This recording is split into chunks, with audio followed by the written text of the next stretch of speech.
আজকে আমরা যাব দীঘা ওয়ান ডে ট্যুরে। সারাটা দিন যেতে হবে, ঘুরতে হবে, প্রচুর ঘোরার আছে। আর সবচেয়ে প্রথমে যেটা করতে হবে সেটা হচ্ছে দীঘা সমুদ্রে প্রাণ ভরে স্নান, আর তারপর দীঘা আশপাশের জায়গাগুলো ঘুরে নিতে হবে। এখন আমার ঘড়িতে বাজে 5টার সময় আমি রওনা দিলাম। দেখি কখন পৌঁছে আমি কি ঘুরতে পারি একটা দিনে, সেটা আমি আপনাদের আজকে পুরো দিন ঘুরতে ঘুরতে দেখিয়ে দেবো। তাহলে চলুন, আর দেরি করে লাভ নেই, অনেক দূর যেতে হবে, অনেক কিছু ঘুরতে হবে। বেরিয়ে পড়ি তাহলে, চলুন।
জলখাবার খেয়ে আবার রওনা দেব দীঘার দিকে। দীঘা যাব আর রাস্তায় দাঁড়িয়ে ডাবের জল খাবো না, সেটা তো হয় না। তাই আমার ফেভারিট বৌদির কাছেই যাব ডাবের জল খেতে।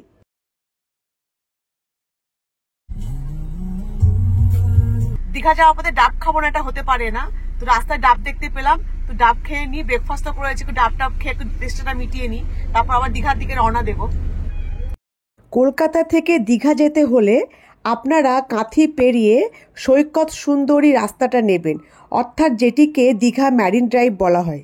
সৈকত সুন্দরী বা ম্যারিন ড্রাইভ হয়ে দীঘা গেলে আপনারা খুব তাড়াতাড়ি দীঘা পৌঁছে যাবেন।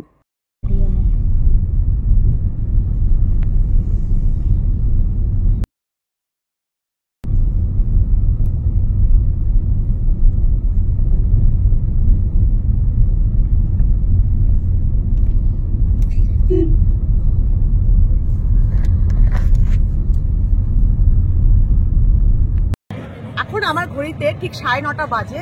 আমি 5টার সময় বেরিয়েছিলাম বাড়ি থেকে, 9:30টার মধ্যে আমি দীঘা পৌঁছে গেছি। এখানে একটা কথা বলে রাখি, যদি আপনারা গাড়িতে আসেন আপনারা অবশ্যই সকাল সকাল বেরোবেন, তাও সেটা সকাল 5টার মধ্যে, কারণ ওই সময় কলকাতা কোনো ট্রাফিক থাকে না, রাস্তাগুলো ফাঁকা থাকে, আপনি অনায়াসে কলকাতা ক্রস করে চলে আসতে পারবেন। আর ঠিক 2 ঘন্টা যদি আপনি পরে বেরোন, 8টার সময় কি 7টার সময় কি 9টার সময়, তাহলে প্রচুর ট্রাফিক থাকে। কলকাতা বেরোতে আমাদের 1 থেকে 1.5 ঘন্টা, এমনকি 2 ঘন্টাও লেগে যায়, এটা আপনারাও ভালো করে জানেন। সেখানে আপনার 4 ঘন্টা কেন, আপনি 6 ঘন্টা তো পৌঁছাতে পারবেন কিনা কোনো ঠিক নেই। সুতরাং আপনারা চেষ্টা করবেন যতটা ভোরে সম্ভব দীঘা যদি আপনার ওয়ান ডে ট্যুরে আসেন, সকাল সকাল বেরিয়ে আসবেন। যেমন আমি 5টায় বেরিয়েছিলাম, 9:30টার মধ্যে আমি দীঘা পৌঁছে গেছি। এখন আমার প্রথম কাজ হচ্ছে প্রাণ ভরে সমুদ্রে স্নান করব, আর তারপর পেট ভরে খাওয়া দাওয়া, আর তারপর চেষ্টা করব যতগুলো পারি এখানকার সাইট সিন, লোকাল যে দেখার জিনিসগুলো সেগুলো একটু দেখে নেওয়া।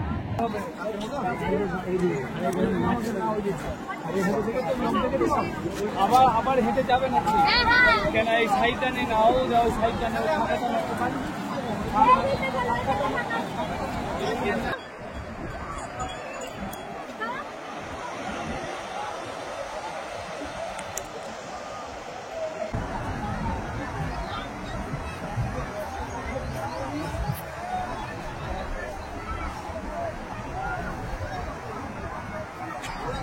সমুদ্রের প্রাণ ভরে স্নান করে আপনারা লাঞ্চটা করে নিন, তারপর আমরা যাব সাইট সিন করতে।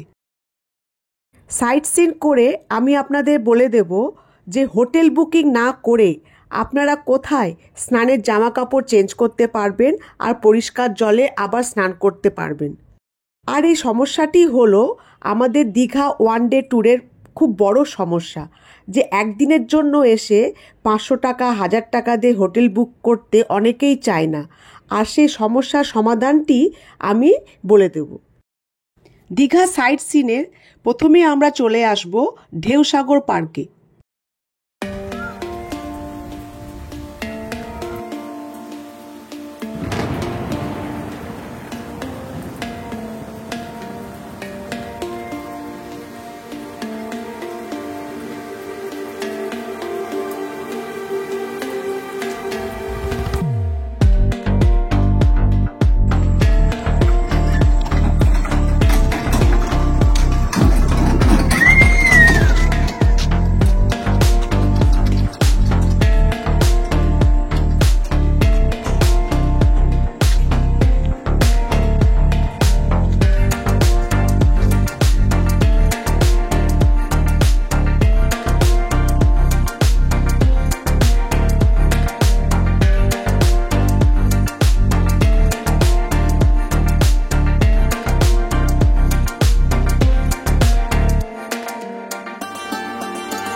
ঢেউসাগর পার্ক দেখে আমরা সোজা চলে যাব দীঘা সায়েন্স সিটিতে।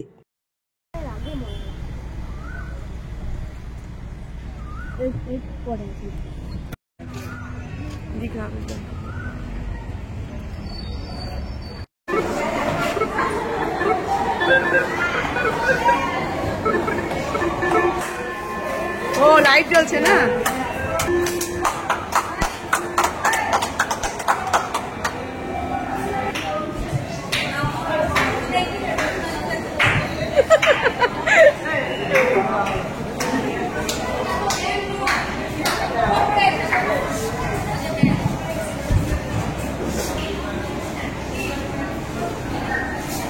ডান্স করছিস? দীঘা সায়েন্স সিটি দেখে আমরা আবার যাব আরেকটি মজাদার জায়গায়, আর সেই জায়গাটি হলো দীঘা অ্যাকোরিয়াম।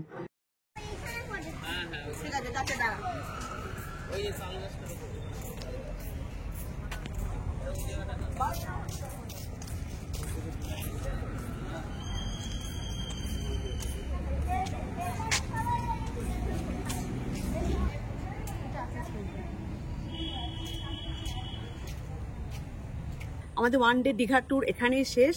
এখন আমার ঘড়িতে বাজে 4:30। 4:30-র মধ্যে আমার পুরো দীঘা ঘোরা শেষ।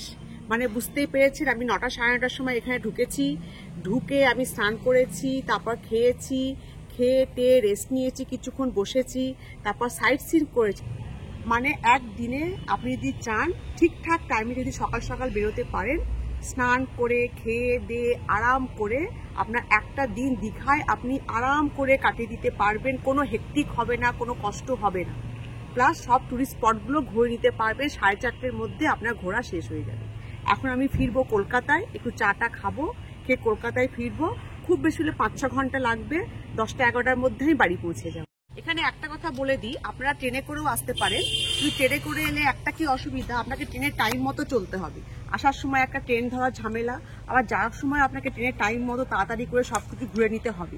এক্ষেত্রে আমি সাজেস্ট করবো, যদি আপনাদের গাড়ি থাকে অথবা আপনি যদি গাড়ি ভাড়া করে আসতে চান, সেটাই কিন্তু বেটার হবে 1 ডে ট্যুরের জন্য। সুতরাং ট্রেনটা না করে গাড়িতে করে আসাটাই ভালো। এক্ষেত্রে কি হবে, আপনি আপনার টাইম মতো বেরোবেন, আপনি আপনার টাইম মতো আবার ফিরেও যেতে পারবেন, 5টা হোক 6টা হোক, কোনো অসুবিধা হবে না। ট্রেনের জন্য আপনাকে ওয়েট করতে হবে না। তাহলে কোনো অসুবিধাই নেই 1 ডে ট্যুরে দীঘাতে আসতে, কোনো হেক্টিক নেই, কষ্ট নেই। তাহলে বেরিয়ে পড়ুন তাড়াতাড়ি। বাড়িতে যদি গাড়ি থাকে আর যদি গাড়ি ভাড়া করতে পারেন সেটাও করতে পারেন, করে বেরিয়ে পড়ুন 1 ডে ট্যুর দীঘাতে। এবার আমি আপনাদের প্রধান সমস্যাটির সমাধান করে দেব। একদিনের জন্য দীঘাতে এসে শুধুমাত্র স্নান করার জন্য আর জামা কাপড় চেঞ্জ করার জন্য 500 টাকা বা 1000 টাকা দিয়ে হোটেল বুক করার কোনো প্রয়োজন নেই। সরকার থেকেই এই সমস্যাগুলির সমাধান করে দেওয়া হয়েছে, একমাত্র আপনাদের কথা ভেবে। এই যে দেখুন, বড় বড় অক্ষরে লেখা আছে, এখানে মহিলা ও পুরুষদের স্নান এবং পোশাক পাল্টানোর সুব্যবস্থা আছে। এগুলি হচ্ছে সরকার থেকে তৈরি স্নানাগার। অর্থাৎ এখানে মহিলা বা পুরুষ যেই হন না কেন, পরিষ্কার জলে স্নান করে জামাকাপড় চেঞ্জ করতে পারবেন। এই স্নানাগারগুলি ওই সব ট্যুরিস্টদের জন্যই তৈরি যারা একদিনের জন্য দীঘা আসেন আর হোটেল বুক করতে চান না। আর বিশেষ করে এই স্নানাগারটি যেটি আপনারা এখন দেখছেন, এটি আছে নিউ দীঘা বিচের পাশে।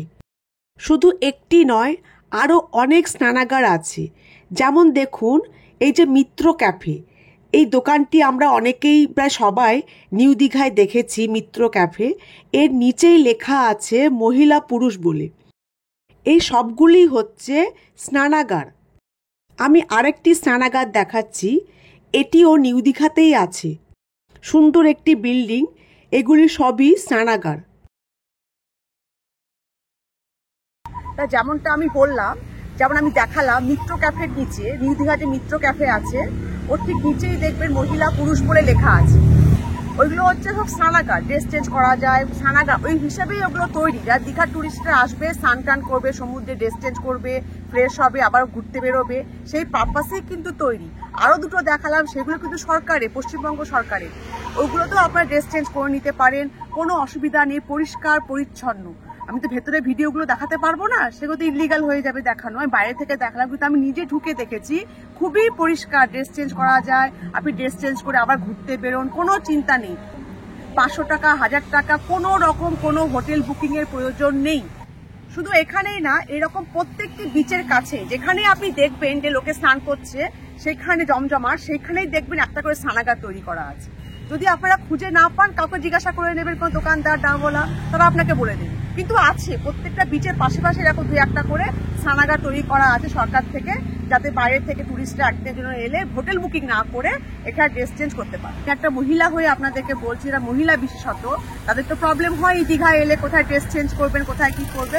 আপনারা আসুন, কোনো রকম কোনো চিন্তা হবে না, কোনো রকম কোনো অসুবিধা হবে না দীঘা 1 ডে ট্যুরে এলে।